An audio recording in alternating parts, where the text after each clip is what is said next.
Part 5. Energy. Sun Tzu said, "The control of a large force is the same principle as the control of a few men. It is merely a question of dividing up their numbers." Fighting with a large army under your command is no wise different from fighting with a small one. It is merely a question of instituting signs and signals. To ensure that your whole host may withstand the brunt of the enemy's attack and remain unshaken, this is effected by maneuvers direct and indirect. That the impact of your army may be like a grindstone dashed against an egg, this is effected by the science of weak points and strong. In all fighting, the direct method may be used for joining battle, but indirect methods will be needed in order to secure victory. Indirect tactics, efficiently applied, are inexhaustible as heaven and earth, unending as the flow of rivers and streams. Like the sun and moon, they end but to begin anew. Like the four seasons, they pass away to return once more. There are not more than 5 musical notes, yet the combinations of these 5 give rise to more melodies than can ever be heard. There are not more than 5 primary colors, blue, yellow, red, white, and black, yet in combination they produce more hues than can ever be seen. There are not more than 5 cardinal tastes, sour, acrid, salt, sweet, bitter, yet combinations of them yield more flavors than can ever be tasted. In battle, there are not more than 2 methods of attack, the direct and the indirect, yet these 2 in combination give rise to an endless series of maneuvers. The direct and the indirect lead on to each other in turn. It is like moving in a circle. You never come to an end. Who can exhaust the possibilities of their combination? The onset of troops is like the rush of a torrent which will even roll stones along in its course.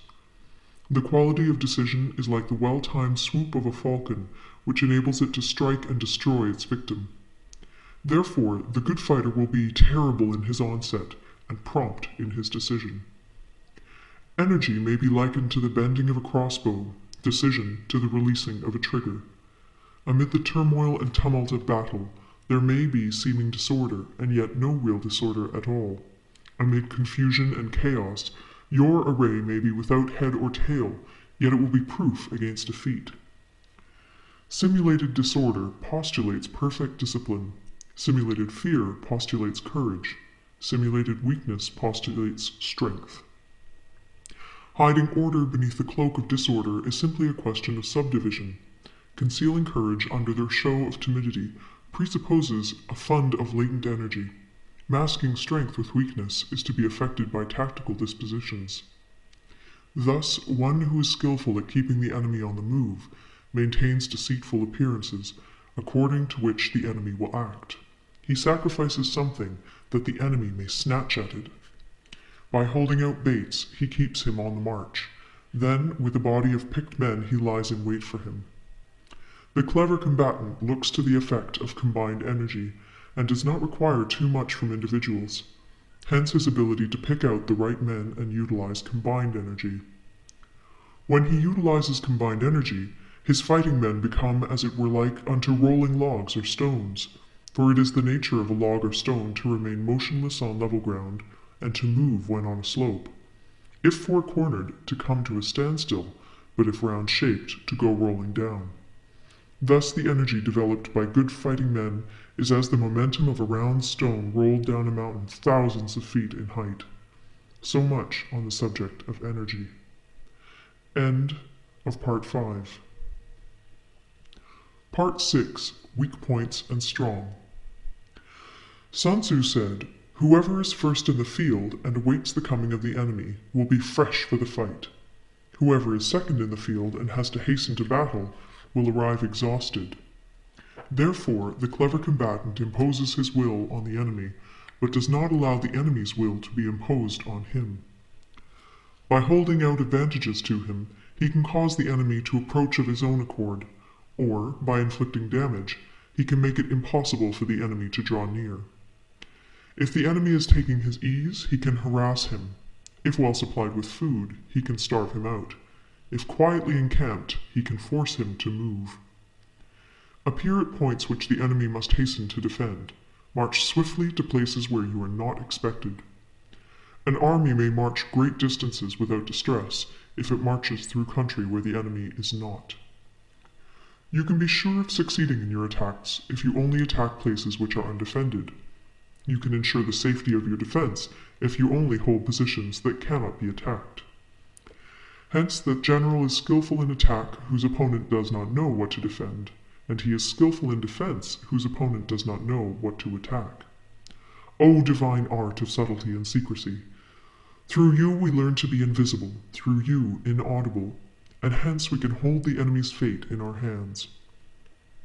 You may advance and be absolutely irresistible if you make for the enemy's weak points. You may retire and be safe from pursuit if your movements are more rapid than those of the enemy. If we wish to fight, the enemy can be forced to an engagement even though he be sheltered behind a high rampart and a deep ditch. All we need do is attack some other place that he will be obliged to relieve. If we do not wish to fight, we can prevent the enemy from engaging us even though the lines of our encampment be merely traced out on the ground. All we need do is throw something odd and unaccountable in his way. By discovering the enemy's dispositions and remaining invisible ourselves, we can keep our forces concentrated while the enemy's must be divided. We can form a single united body while the enemy must split up into fractions. Hence, there will be a whole pitted against separate parts of a whole, which means that we shall be many to the enemy's few. And if we are able thus to attack an inferior force with a superior one, our opponents will be in dire straits. The spot where we intend to fight must not be made known, for then the enemy will have to prepare against a possible attack at several different points. And his forces being thus distributed in many directions, the numbers we shall have to face at any given point will be proportionately few. For should the enemy strengthen his van, he will weaken his rear. Should he strengthen his rear, he will weaken his van. Should he strengthen his left, he will weaken his right. Should he strengthen his right, he will weaken his left. If he sends reinforcements everywhere, he will everywhere be weak. Numerical weakness comes from having to prepare against possible attacks. Numerical strength from compelling our adversary to make these preparations against us. Knowing the place and the time of the coming battle, we may concentrate from the greatest distances in order to fight. But if neither time nor place be known, then the left wing will be impotent to succor the right equally impotent to succor the left, the van unable to relieve the rear, or the rear to support the van. How much more so if the furthest proportions of the army are anything under 100 li apart, and even the nearest are separated by several li. Though according to my estimate the soldiers of Yue exceed our own in number, that shall advantage them nothing in the matter of victory. I say then that victory can be achieved. Though the enemy be stronger in numbers, we may prevent him from fighting.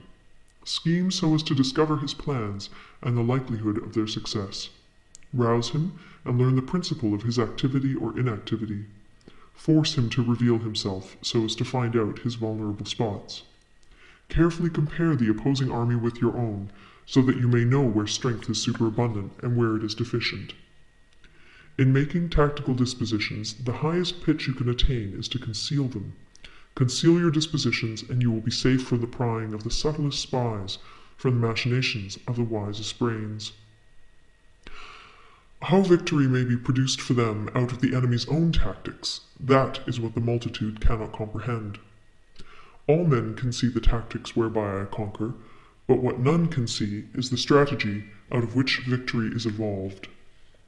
Do not repeat the tactics which have gained you one victory, but let your methods be regulated by the infinite variety of circumstances.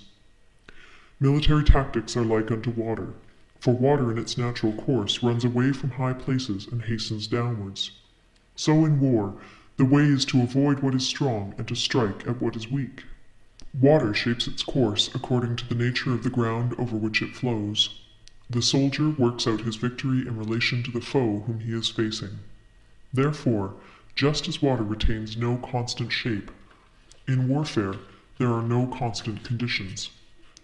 He who can modify his tactics in relation to his opponent and thereby succeed in winning may be called a heaven-born captain. The 5 elements, water, fire, wood, metal, earth, are not always equally predominant. The 4 seasons make way for each other in turn. There are short days and long. The moon has its periods of waning and waxing. End of part 6.